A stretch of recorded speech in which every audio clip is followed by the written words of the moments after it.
Hello, welcome back to Book and Page. So we are back to The Hobbit and on to chapter 5, Riddles in the Dark. This is a chapter. This is a chapter. Okay, so last we left off, Bilbo had been yanked off a goblin back, and we pick back up with Bilbo waking up in a dark place. Turns out it's a tunnel, so he sort of gets himself together and starts crawling along the tunnel, finds a ring and puts it in his pocket.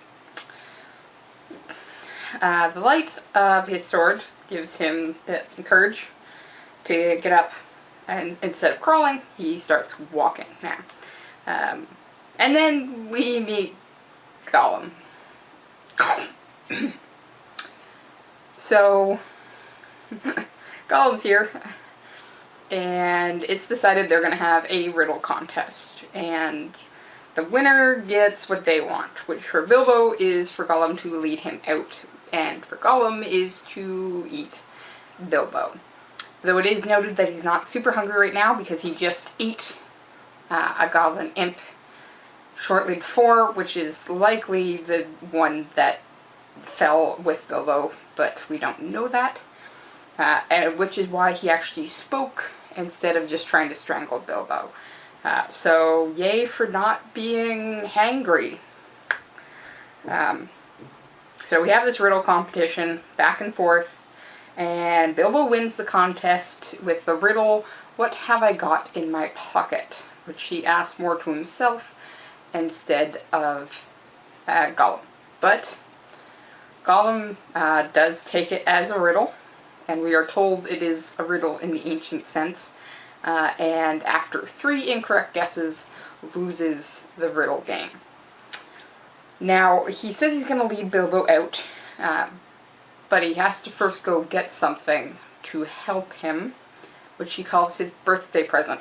And discovering that it has disappeared, he correctly guesses that his birthday present ring is actually what Bilbo has in his pockets.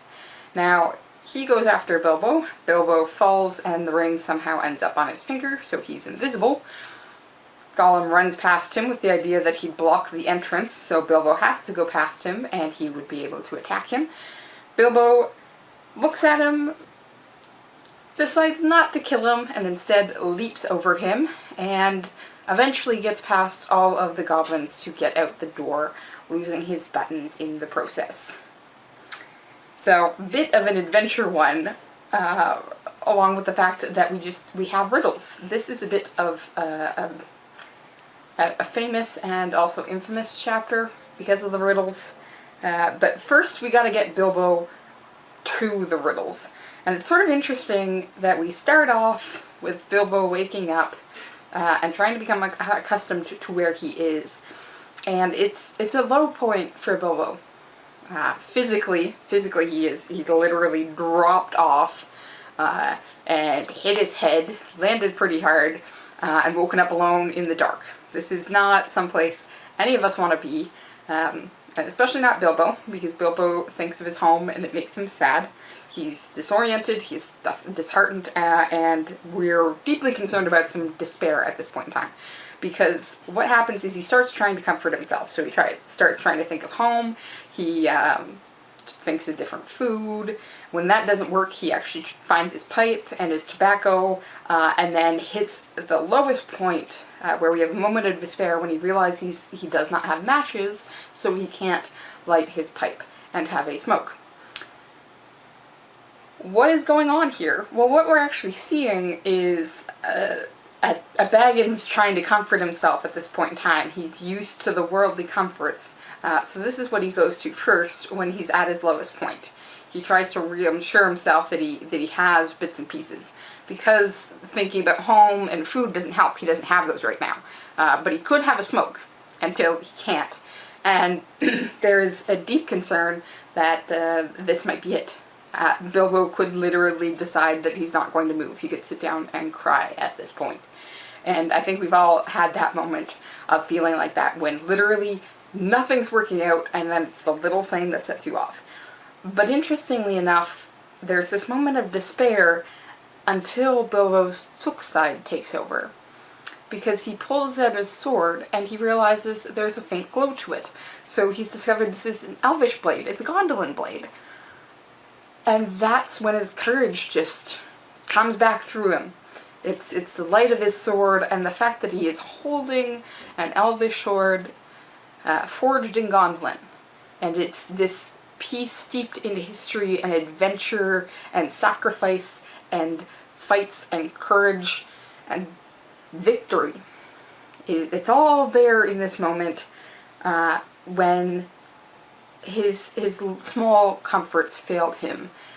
He actually gets this comfort and courage in the form of his sword and its history. And that's really the Took side seeming to take over here and bring him up, because we had that moment of despair when the Baggins side failed him. Except we can't just assume that this would only work with Bilbo, because Bilbo has a Took side and a Baggins side. In fact, Tolkien sort of stops us short and says, actually, this is more the nature of hobbits. There is this moment of despair where they're low, but they can come back and come back hard. So what we actually have, I'm going to read a section, is now certainly Bilbo was in what is called a tight place. This is when he's already up and going. But you must remember it was not quite so tight for him as it would have been for you or me. Hobbits are not quite like ordinary people, and after all, if their holes are nice and cheery places, and properly aired, quite different from the tunnels of the goblins, still they are more used to tunneling than we are, and they do not easily lose their sense of direction underground. So first we get like a physical, they're a little more used to this than we are, and this low point maybe isn't the lowest they could actually get. Not when their heads are recovered from being bumped. So this moment of despair and disorientation is not typical. It's because Bilbo's taken a hard whack to the head, and now that he's recovering, he's going to act more like a hobbit and get his sense of direction, which is why he's now up and walking rather than crawling along. And here's an interesting bit. Also, they can move more quietly, yes, and hide easily, yes, and recover wonderfully from falls and bruises. And they have a fund of wisdom and wise sayings that men have mostly never heard of or have forgotten long ago. Ooh, ooh, ooh. So we knew that they were quiet, and they can hide and move easily. That has been asserted before, but we've got this quick recovery nature to them, which is why we can see this utter despair, and then just one little thing to hold on to, and they're like, okay, let's go. I've got a sword of Gondolin, let's move. No use staying here, can't go back, can't go sideways, we're going forward. And the interesting thing is that it's this idea that it's something that humans have lost, or haven't opened ourselves up to. Because it's a different type of courage and comfort that we're actually seeing here. It's wisdom that is unknown to men, or that they haven't paid attention to. So we've got like hobbit nature just coming in at this low point and saying, get up, you need to get walking. And Bilbo does. It's dark, it's cold, I'm by myself, but I'm walking forward. And that's just fantastic. That's the Took and the Baggins side coming together and saying, you are a hobbit, you are a Baggins of Bag End and a Took on this adventure, and you've got to get moving. And Bilbo does. Right into a lake and Gollum. Let's talk about riddles. Like I said, this is one of those chapters that people likely have heard of, even if they haven't read the book. And it's always a bit of a weird one, because why would you meet a strange creature in the bottom of a mountain and have a riddle competition with them? That both sides just agree to this. Well, the interesting thing is that Tolkien tells us this is an antiquated thing that is considered sacred. Like, literally, this is something that is like shaking hands, or making a promise, or swearing an oath. There is a sacredness to the riddle game that is somehow shared between Gollum and Bilbo.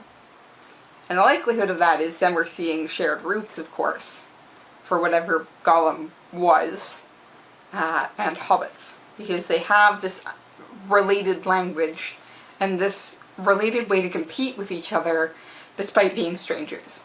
And it actually helps them settle disputes. Which is really interesting, because it becomes a non-violent way of settling disputes. You make an agreement. Okay, if I win, I get this. If you win, you get this. And then it's sacred enough that the outcome has to be accepted. Which is why Gollum doesn't directly attack Bilbo following the riddle game. In fact, his big reason for attacking him is when he figures out that Bilbo has the ring. And the ring, for how much it's warped Gollum's mind, trumps the sacred nature of this riddle game. And I just want to briefly talk, because that's going to be important. This tendency for the ring to interfere is important. But I just want to go back to the riddles themselves for a moment, because these are very interesting as you go through, because you actually get a sense of the values of each player and the interests of each player through the choice of riddles that they actually use. So Gollum starts, and his is the mountain. So this is his home. This is where he lives now. But it's not a friendly sense. It is a very sort of separate sense of the mountain, for being immense and hidden. What has roots that nobody sees. Well, nobody sees that. That's hidden. And taller than trees, up it goes. It's hidden and looming, which is very interesting and an easy one for Bilbo to get. Bilbo's, for the most part, focus around food. We've got teeth on chestnuts. Well, yeah, Gollum figures it out through chestnuts, but it's teeth. We've got eggs. Eggs is a very good one. Another quick, easy one that often gets missed out. No legs, lay on one leg, 2 legs sat near, on 3 legs, 4 legs got some, which is a fish sitting on a plate on a table, with the person who's going to eat it sitting on a 3-legged stool nearby, and the cat got the bones. So again, they're food-based, and that one's home-based, and then the odd one out, except of course the last one, is Garden in the Sun. It's Sun on Daisies, which is just, like, they're much more lighthearted, and much more personal. There's involvement. Even Gollum is figuring this out through direct involvement. He relates how many teeth he has, which is not 30, it's 6. He can remember teaching his grandmother to suck eggs, which is how he actually gets the eggs one. And he very easily gets the fish on the table, because fish, of course, is his own source of food. So Bilbo's are related to himself and what he likes. His home, his garden, food. Gollum, we have this starting one, which refers to the place that he's living, but in a very impersonal way. And then everything else is natural things, but they're the very aggressive aspect. We mentioned last time about how terrifying nature can be. Well, Gollum's looking at that aggression and that power. The one on Wind speaks about crying and biting and muttering. Again, very negative connotations. The one about time and darkness are just utterly terrifying. Ends life, kills laughter. Ugh. His food one is the fish, but it's a raw fish. It's an alive fish. Their aggressive, almost violent tendencies. Even the fish is described as cold as death. It's impersonal and the terrifying aspects, not the homely aspects about treasure in the egg or the daisy in the sun. It's this strange, frightening aspect to these sacred riddles that warn you that this game can go south real quick. And in fact, a lot of times, while Gollum can relate through personal moments to Bilbo's riddles, Bilbo it's again more impersonal. The mountain in the darkness ones he gets because he's surrounded by them right now. It's suffocating. So yes, it's really obvious to him. The fish is because a fish splashes and he realizes, oh my god, it's right there. And the answer to time is just him panicking and trying to ask for more time. And then somehow luck or something else gets involved and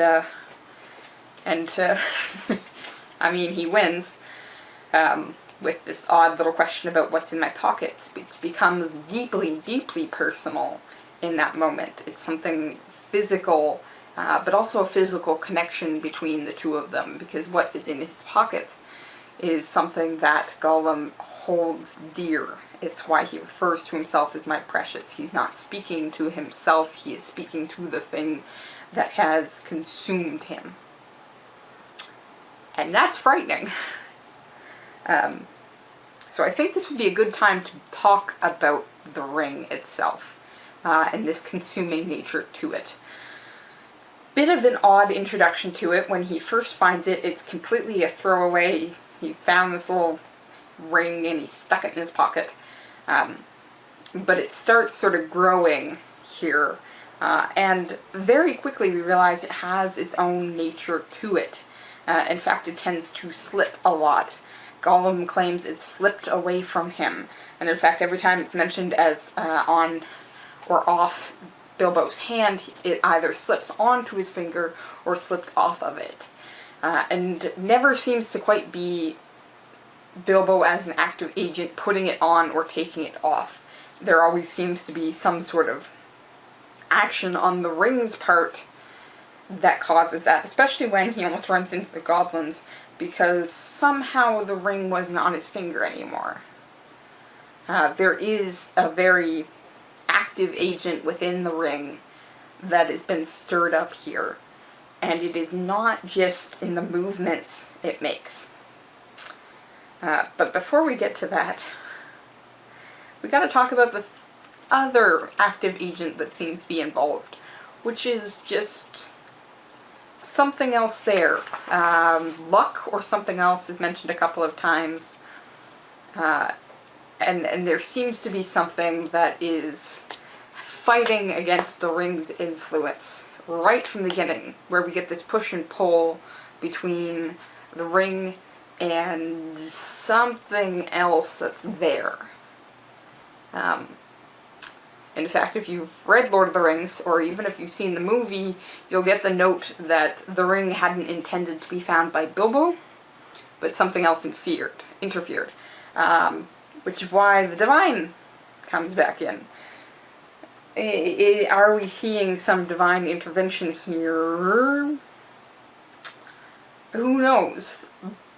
But there's some sort of push and pull that is made explicit. Bilbo has followed Gollum, but the way is blocked, and then we get this section. So the way is blocked, Bilbo's frozen. Bilbo almost stopped breathing and went stiff himself. He was desperate.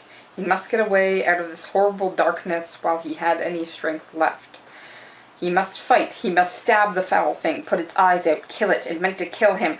No, Not a fair fight. He was invisible now. Gollum had no sword. Gollum had not actually threatened to kill him, or tried to yet. And he was miserable, alone, lost. A sudden understanding, a pity mixed with horror, welled up in Bilbo's heart. A glimpse of endless, unmarked days without light or hope of betterment. Hard stone, cold fish, sneaking and whispering. All of these thoughts passed in a flash of a second. He trembled, and then quite suddenly, in another flash, as if lifted by a new strength and resolve, he leapt.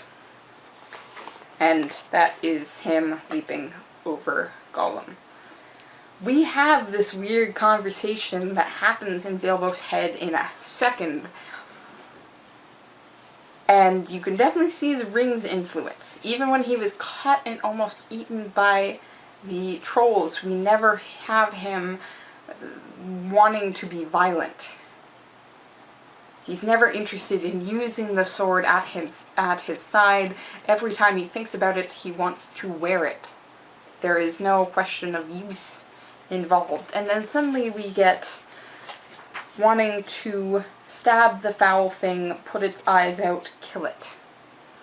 And that is not even just kill it because it's dangerous to me. That is putting his eyes out. That is something directly violent in an unnecessary way, which is not something we've ever seen with Bilbo before.